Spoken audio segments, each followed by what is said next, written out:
नमस्कार साथियों, मैं दीपांकर राज आप सभी का फिर से अपने इस यूट्यूब चैनल पर स्वागत करता हूं और आप सभी को आपकी आने वाली सभी परीक्षाओं के लिए शुभकामनाएं देता हूं। आज के इस वीडियो में हम भारतीय संविधान की अनुसूचियों पर चर्चा करेंगे। अनुसूचियों से संबंधित प्रश्न विभिन्न प्रतियोगी परीक्षाओं में पूछे जाते हैं, इसलिए आपको भारतीय संविधान की अनुसूचियों का ज्ञान होना ही चाहिए। ठीक है, आज के इस वीडियो में हम भारतीय संविधान की अनुसूचियों को वन लाइनर फॉर्म में एक सरल भाषा में देखेंगे और आप इस वीडियो को शुरू से अंत तक देखिए तो आपको ये पूरी 12 की 12 अनुसूचियाँ बिल्कुल याद हो जाएंगी। मैं एक सरल भाषा में वन लाइनर फॉर्म में इसको आपको समझाऊंगा। ठीक है, तो हम इसकी शुरुआत करते हैं। देखिए भारतीय संविधान की अनुसूचियाँ, यहाँ देखिए पहला बिंदु है, मूल संविधान में अनुसूचियों की संख्या 8 थी। ठीक है, प्रारंभ में जिसमें भारतीय संविधान का निर्माण पूरा हुआ तो उस समय इसमें जो अनुसूचियां थी उनकी संख्या 8 थी, यानी मूल संविधान में अनुसूचियों की संख्या 8 थी। कभी ये भी प्रश्न पूछा जाता है कि मूल संविधान में अनुसूचियों की संख्या कितनी थी। वर्तमान में इनकी संख्या क्रमिक रूप से बढ़कर 12 हो गई है। ठीक है, वर्तमान में इनकी संख्या 12 हो गई है। अब वो कैसे हुई इसका हम अध्ययन आगे करेंगे। देखिए अब मैं अनुसूचियों पर आता हूँ। प्रथम अनुसूची, प्रथम अनुसूची में भारत के 28 राज्य व 7 केंद्र शासित प्रदेशों का वर्णन है। ठीक है, तो प्रथम अनुसूची में भारत एक संघ के रूप में और भारत के राज्य 28 राज्यों का तथा 7 केंद्र शासित प्रदेशों का वर्णन है।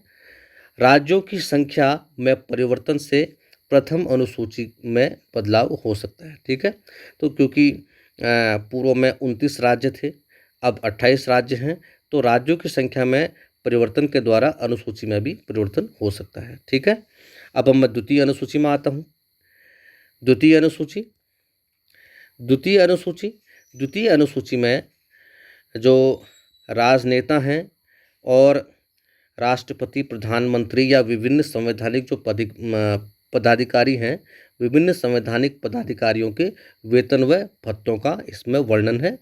ठीक है, द्वितीय अनुसूची में भारतीय संघ के विभिन्न संवैधानिक पदाधिकारियों के वेतन व भत्तों का वर्णन है, जिसके अंतर्गत राष्ट्रपति, प्रधानमंत्री सभी आते हैं।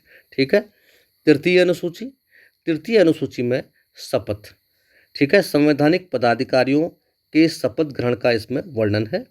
ठीक है, उनके द्वारा मतदान, प्रत्यक्ष निर्वाचन के द्वारा या अप्रत्यक्ष निर्वाचन के द्वारा चुने जाने पर जो पद के प्रति शपथ ली जाती है, उस शपथ का वर्णन इस तृतीय अनुसूची में है। ठीक है, अब मैं चौथी अनुसूची में आता हूँ।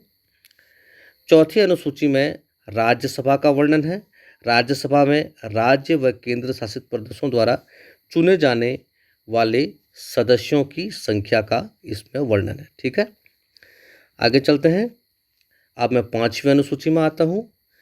पांचवी अनुसूची में अनुसूचित जाति व जनजाति के प्रशासन संबंधी नियमों और कानूनों का वर्णन है। ठीक है, अनुसूचित जाति व जनजाति के लिए किस प्रकार के कानून व्यवस्था, किस प्रकार के नियम लागू होंगे, किस प्रकार उन्हें आरक्षण से संबंधित जो नियम हैं, उन सभी का वर्णन पांचवी अनुसूची में किया गया है। ठीक है, छठी अनुसूची में जनजाति से संबंधित नियमों एवं कानूनों का वर्णन है। अब जनजाति असम, मेघालय, त्रिपुरा और मिजोरम क्षेत्र के जो निवासी हैं, उस क्षेत्र की जो जनजातियां हैं, वहाँ के प्रशासन की व्यवस्था का वर्णन छठी अनुसूची में है। ठीक है, ये जो जनजाति हैं, असम, मेघालय, त्रिपुरा व मिजोरम में रहने वाले जो जनजातियां हैं, इस क्षेत्र के प्रशासन संबंधी नियमों और कानूनों का वर्णन छठी अनुसूची में दिया गया है। आगे चलते हैं। अब हम आते हैं सातवीं अनुसूची में। सातवीं अनुसूची, इसके अंतर्गत सूचियों का वर्णन है। संघ सूची, राज्य सूची और समवर्ती सूची। संघ सूची को कानून बनाने का अधिकार, जिसमें केंद्र को दिया गया है, और राज्य सूची में कानून बनाने का अधिकार राज्य को दिया गया है, और समवर्ती सूची में कानून बनाने का अधिकार राज्य व केंद्र दोनों को दिया गया है, और विवाद की स्थिति अगर पैदा हो जाए तो उस समय केंद्र का कानून माना जाएगा, केंद्र को प्राथमिकता दी जाएगी। ठीक है, तो 7वीं अनुसूची में संघ सूची, राज्य सूची और समवर्ती सूची का वर्णन है। संघ सूची पर जो विषय हैं इन पर अलग अलग विषय हैं, अभी इनका भी वर्णन हम आगे करेंगे। ठीक है, तो संघ सूची से संबंधित विषयों पर कानून बनाने का अधिकार केंद्र को है। राज्य सूची से संबंधित विषयों पर कानून बनाने का अधिकार राज्य को है, और समवर्ती सूची से संबंधित विषयों पर कानून बनाने का अधिकार राज्य व केंद्र दोनों के पास है। और विवाद की स्थिति में केंद्र को प्राथमिकता दी जाएगी, यानी केंद्र द्वारा बनाया गया जो कानून है उसी को माना जाएगा। ठीक है, आगे चलते हैं। हाँ, अब देखते हैं कि संघ सूची और राज्य सूची में जो विषय हैं उनकी संख्या के बारे में देखते हैं। ये इनकी संख्या घट बढ़ सकती है। ठीक है, ये देखिए मेरे नोट्स हैं। अब वर्तमान में इनके आप देखेंगे करंट अफेयर्स में कि इसमें संख्या घट बढ़ सकती हैं। तो जो संघ सूची में के विषय हैं उनकी संख्या पहले 97 थी, अब 100 हो चुकी है। राज्य सूची के विषय पहले 66 थे, अब 61 हो चुके हैं। और समवर्ती सूची के विषय पहले 47 थे, अब 52 हो चुके हैं। तो इनकी संख्या अलग अलग सरकारों द्वारा घटाई या बढ़ाई जा सकती है, और अलग अलग समय पर परिस्थितियों के अनुसार। ठीक है, अब मैं आता हूँ 8वीं अनुसूची पर। 8वीं अनुसूची, तो 8वीं अनुसूची में भाषाओं का वर्णन किया गया है, जिसमें आधिकारिक भाषाएं हैं, और प्रारंभ में इसमें 14 भाषाओं का वर्णन था, और अब वर्तमान में इसमें 22 भाषाओं का वर्णन है।